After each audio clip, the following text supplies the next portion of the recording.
Hello buddies, నాకు వచ్చిన KFC క్రేవింగ్స్కి అప్పటికప్పుడు 10 మినిట్స్ కన్నా తక్కువలోనే అయిపోయా కేఎఫ్సీ పాప్కార్న్ నేను చేసేసా. అయితే మీరు కూడా ట్రై చేయండి, చాలా ఈజీ. చికెన్ పీసెస్ని స్మాల్ పీసెస్ కట్ చేసుకున్న తర్వాత సాల్ట్, పెరి పెరి పౌడర్, అల్లం వెల్లుల్లి paste and some vinegar add చేసుకోండి. వెనిగర్ వల్ల ఏంటంటే పీస్ చాలా ఫాస్ట్గా మ్యారినేషన్ అవసరం లేకుండానే టెండర్గా పీస్ అయిపోతుంది.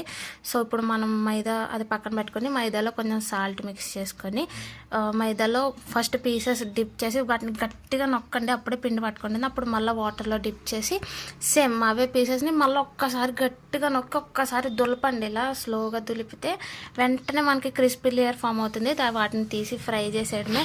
ఎగ్జాక్ట్గా అట్లానే వచ్చింది. మీరు కూడా ట్రై చేయండి, చాలా తక్కువ టైంలో 10 మినిట్స్ కన్నా తక్కువ అయిపోతుంది. చాలా క్రిస్పీగా చాలా బాగుంది. మీరు కూడా ట్రై చేయండి, నచ్చితే షేర్ చేయండి, లైక్ చేయండి. మరి okay, bye, tata, thank you, bye.